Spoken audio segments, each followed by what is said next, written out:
Salve galera! Sejam muito bem-vindos a mais um vídeo aqui do canal. E nesse vídeo eu quero falar como que você deve planejar a sua preparação, faltando apenas 6 meses para as provas de residência. No que focar, como se organizar, o que deve ser a sua prioridade mês a mês até o dia da sua prova. Roda a vinheta!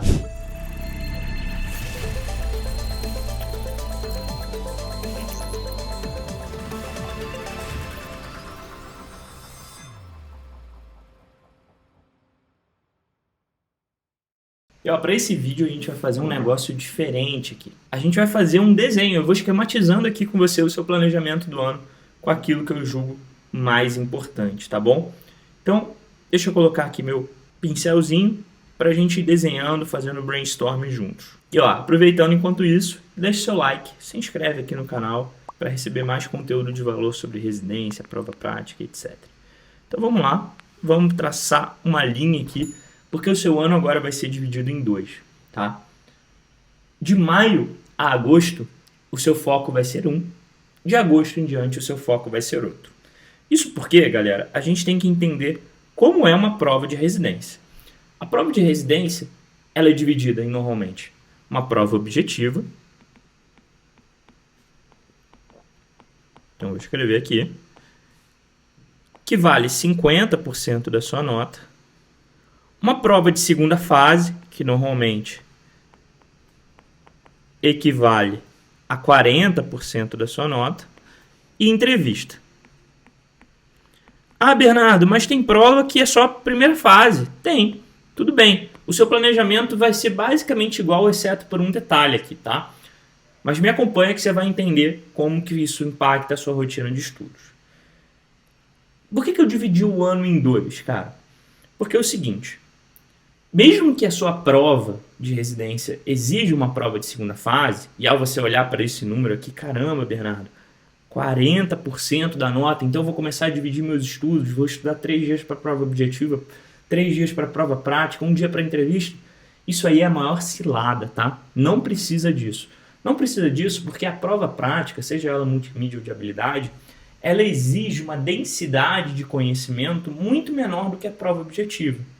Então, em relação à densidade de conhecimento, ao mandar bem numa prova objetiva, ao fazer uma boa preparação para uma prova objetiva, desse ponto de vista de densidade de conhecimento, de saber protocolo, saber fluxograma, você está preparado para uma prova de habilidade.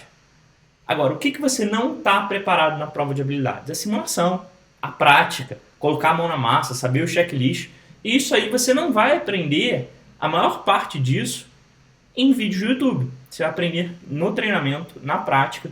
É por isso que as vagas do nosso curso de prova prática estão abertas. Eu vou deixar aqui o link na descrição para você conhecer um pouco mais do curso e vir treinar aqui com a gente em São Paulo. Mas continua aqui o raciocínio. Bernardo, eu não vou fazer prova prática. Como é que vai ser a minha organização de estudo do ano? E aqui tem um primeiro ponto. Nessa primeira metade do ano, vou até trocar a cor aqui, qual é a sua prioridade? É base de conteúdo.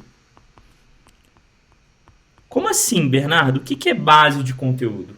Base de conteúdo é você construir a maior base teórica, a maior base de conhecimento, para que você possa, na segunda metade, afunilar esse conhecimento, afunilar esse conteúdo de forma direcionada para as suas provas. Então, na primeira metade, a gente vai focar na construção de base de conteúdo, de base de conhecimento. E a segunda metade, a gente vai afunilar conhecimento. Já vou explicar como é que a gente vai fazer isso. E aí, para construir base de conteúdo, talvez um dos desafios que você tenha hoje seja um negócio chamado... Deixa eu colocar uma corzinha aqui, diferente. Vou colocar de azul. Um azul diferente aqui. Cronograma atrasado.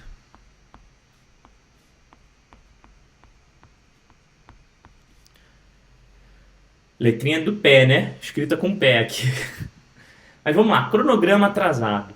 Quem aí está sofrendo com esse problema? Quem aí está sentindo dificuldade, está achando que está faltando tempo para estudar e para dar conta de todo o volume de material que você tem?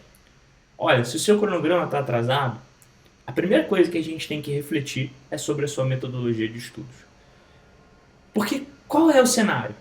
A maior parte dos cursinhos, eles não estão nem aí para sua rotina. Eles não estão nem aí se você está fazendo um internato, ele não está nem aí se você está fazendo, se você está se formando agora e dando um monte de plantão, ele não está nem aí se a sua rotina está apertada. O papel dele é te entregar o conteúdo ali, ó, aulas, apostilas, podcasts, aulas de revisão e tudo mais, e falar, ó, tudo que você precisava para passar eu te entreguei. Se você não deu conta, o problema é seu. Se o seu dia não tem 36 horas, tem só 24, eu não tô nem aí. E aí, naturalmente, o estudante de medicina acaba ficando ansioso, porque ele não consegue dar conta. É impossível dar conta com aquela metodologia tradicional. E qual é a metodologia tradicional? A metodologia tradicional é, eu assisto a aula, aí depois eu parto para ler a apostila, aí quando eu vou fazer a revisão, e alguns aqui nem estão fazendo revisões, galera, revisão talvez seja uma das partes que mais diferenciam um candidato na preparação para residência. Isso porque aquele primeiro contato seu com o conteúdo, ele não é suficiente para que você armazene todo aquele conteúdo, para que você retenha todo aquele conhecimento.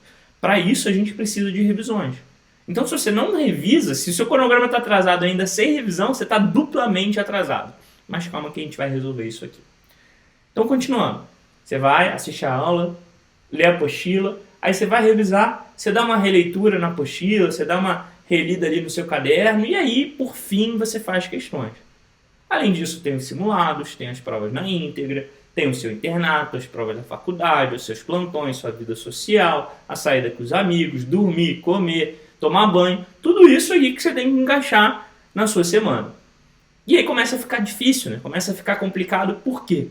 Porque simplesmente a conta não fecha. E aí a gente tem que fazer o quê? Rever a nossa metodologia. A metodologia é a chave aqui para a gente construir uma boa base de conteúdo. E para você construir uma boa base de conteúdo, você precisa de apenas duas coisas. Base teórica e treinamento prático intervalado, que eu vou chamar aqui de TPI. Você só precisa dessas duas coisas para dar conta dessa primeira metade. Então, como que você passa a se organizar a partir de agora? A base teórica, ao invés de você assistir a aula e ler a apostila, faça apenas uma dessas atividades. E a minha sugestão é assistir a aula. Bernardo, mas não precisa ler a apostila? Não. Bernardo, mas eu me sinto inseguro.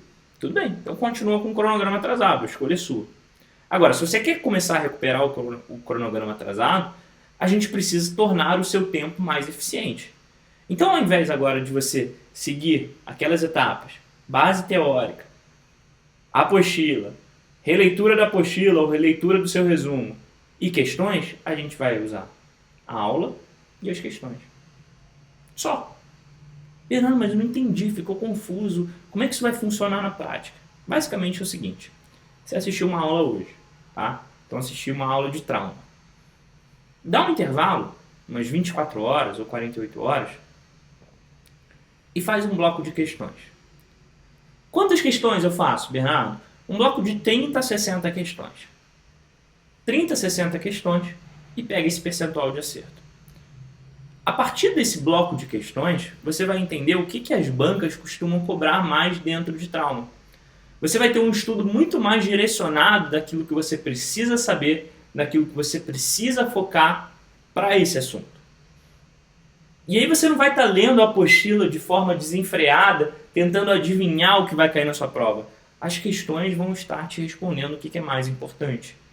E aí depois das questões, você pode dar uma olhadinha de forma direcionada daquilo que você errou na apostila ou no seu caderno. Só que isso vai te poupar talvez metade do seu tempo de estudos para dar conta de um tema. Imagina que hoje o seu cursinho te libera aí uma aula de 3, 4 horas, você gasta mais umas 3, 4 para dar conta da apostila, depois você vai para a aula de revisão ou você vai para uma releitura, você gasta mais uma, duas, cara, você gastou aí quase 10 horas para dar conta disso tudo. Nesse nosso novo modelo, o seu tempo para dar conta da base teórica vai ser de apenas 4 horas, se a sua aula é de 4 horas. Vai ser apenas de 1 hora, se a sua aula é de 1 hora. Ou seja, você reduz o seu gasto de tempo pela metade. E aí você consegue focar naquilo que mais importa, que são as questões. O treinamento prático intervalado é quando a gente une o melhor de dois mundos. a prática de questões e as revisões. Esse casamento, como é que vai funcionar? Você vai fazer aquele primeiro bloco de questões com 24 a 48 horas após a aula. E aí, esse bloco de questões ele vai te trazer um percentual de acerto. Esse percentual de acerto é que vai te dizer quando que você deve revisar. Se você mandar muito mal, tirei menos 50%, Bernardo. Essa revisão tem que ser mais precoce, ali em 1, 2 dias. Se essa revisão, se essa prática de questões, ela te trouxer um percentual de acerto mais alto, 80%, 70%, você pode revisar daqui a 1, 2, 3 semanas, talvez. E como é que você organiza isso? Também não precisa se preocupar, a nossa plataforma da mentoria organiza isso para você. Também vou deixar o link aqui embaixo para quem quiser conhecer um pouco mais da plataforma, que inclusive a gente liberou uma ferramenta nova, uma ferramenta que te ajuda a recuperar o cronograma atrasado. Então tá incrível, a plataforma está cada dia melhor e eu vou deixar o link aqui para você conhecer. Mas vamos lá.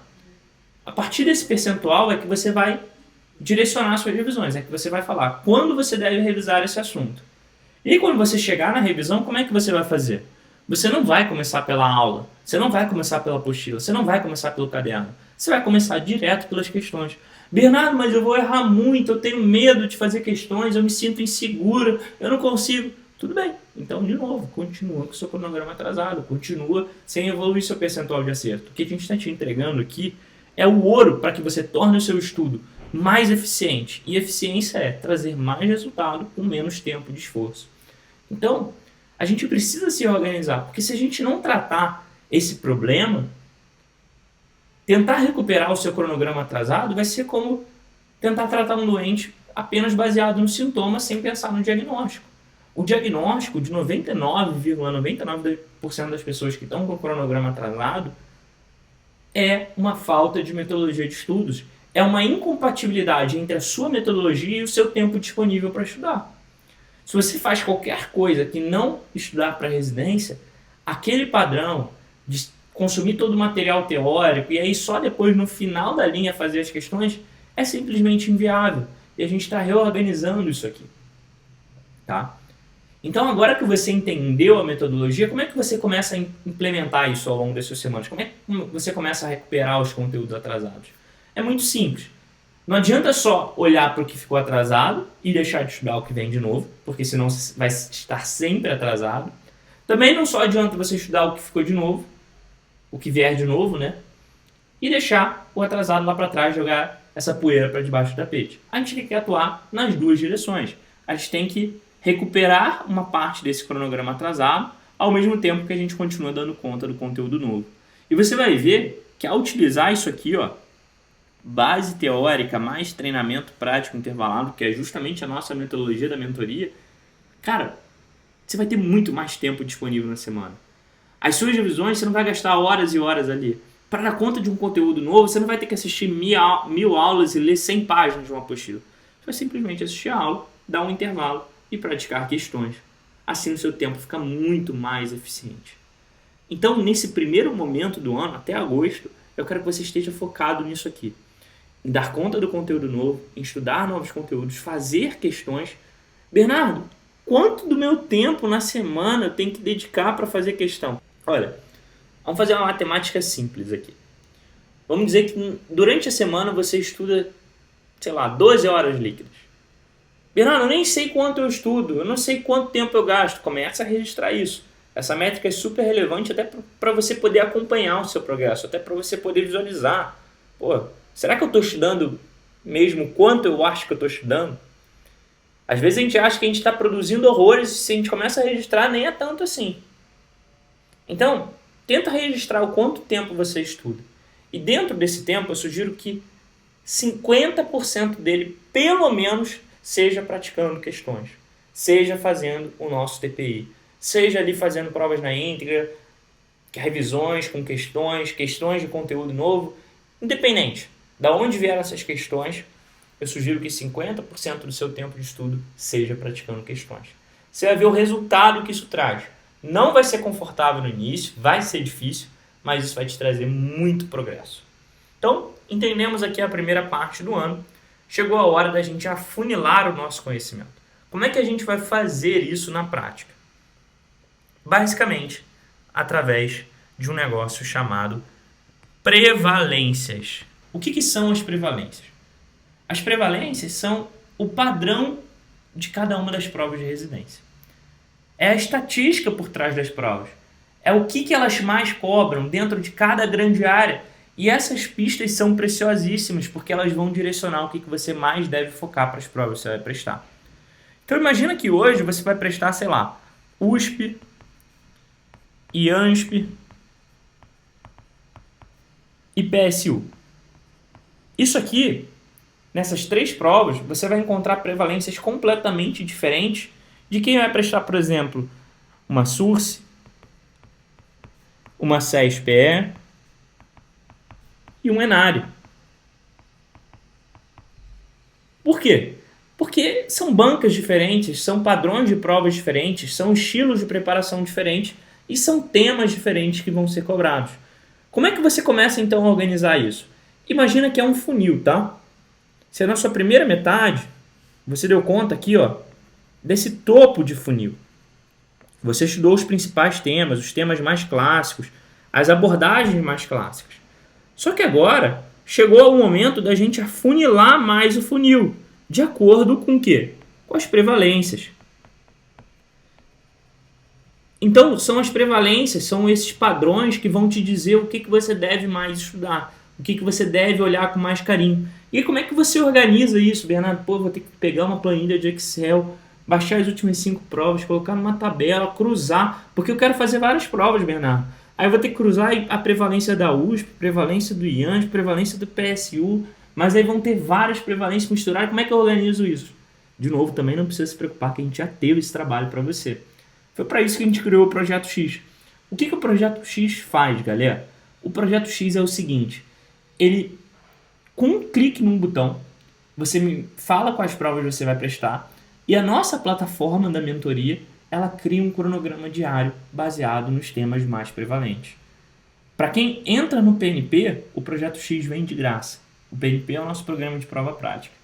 Para quem entra na mentoria residência, o Projeto X também vem de graça. Bernardo, então, mas eu só quero comprar o Projeto X. Tudo bem. Você pode comprar ele sozinho, a gente vai começar a comercializar ele a partir de agosto, e sozinho ele custa R$2.000. Então você vê que é uma decisão não tão vantajosa comprar só o Projeto X sozinho quando você tem a oportunidade de agregar isso a uma preparação de prova prática ou a preparação completa para a prova objetiva. Então o Projeto X já faz esse trabalho. Bernardo, eu não quero entrar em nenhum dos dois, eu quero continuar estudando aqui do meu jeito. Como é que eu faço? A sugestão é você começar a olhar para as prevalências dessas provas, provavelmente às vezes o seu cursinho tem isso, ou você encontra isso na internet, enfim. Tenta dar uma pesquisada para ver quais são os temas mais frequentes e começar a dar mais peso para esses temas na sua rotina de estudos. Então agora, ao invés de você só revisar baseado em prevalência, você também vai revisar baseado... Agora, ao invés de você só revisar baseado no seu percentual de acerto, você vai revisar baseado também na prevalência desses temas, tá? E aí, ficou faltando um finalzinho aqui do funil. O que é o finalzinho do funil? O finalzinho do funil é quando você pega a prova para estudar em si. Então você pega, sei lá, a prova dos últimos 5 anos daquela instituição, você pega ali 10, 15 dias antes da prova e começa a fazer prova loucamente, por grande área, estuda cada um dos temas. É quando você vai ali na lupa mesmo, no hiper mega zoom, para entender o padrão daquela prova, para entender os pulos do gato, as questões cobradas, até porque muitas das questões vão se repetir no seu ano. Então, isso aí é o final do nosso funil. Galera, para a gente fechar, muitos aqui vão prestar prova prática. Como é que você se prepara para a prova prática? Não precisa de muito, tá? A partir de agosto, eu quero que você pegue só 2 turnos da sua semana, então uma manhã e uma tarde, ou 2 tardes, enfim, e utilize para assistir as nossas aulas, para assistir os nossos conteúdos. A gente liberou um curso completo de prova prática, que vai ficar pronto para você a partir de agosto, para quem se inscreve no Prova na Prática. Mas quem não é nosso aluno também vai poder acompanhar alguns conteúdos, algumas pílulas aqui. É claro que não vai ter o nível ali de complexidade do Prova na Prática, não vai ter todas as estatísticas, não vai ter todas as aulas, mas vai ter um conteúdo aqui no YouTube. Por isso que eu sugiro que você se inscreva aqui no canal e deixe seu like nesse vídeo se ele te ajudou. Então separa 2 turnos para você estudar provas multimídia, para você dar uma olhada em checklists passados, dar uma olhada no como pode ser a sua entrevista. Isso aqui é suficiente, tá? Então, eu acho que a gente conseguiu clarear um pouco de como fazer esse planejamento. E eu quero saber agora, se você quer que a gente faça um planejamento semanal para você, não só aqui de primeira metade do segundo semestre do ano e segunda metade, se você quer que eu te mostre como eu organizo a minha semana, as ferramentas, manda aqui um eu quero nos comentários que eu quero ver se você ficou até o final também. Valeu, galera, até o próximo vídeo.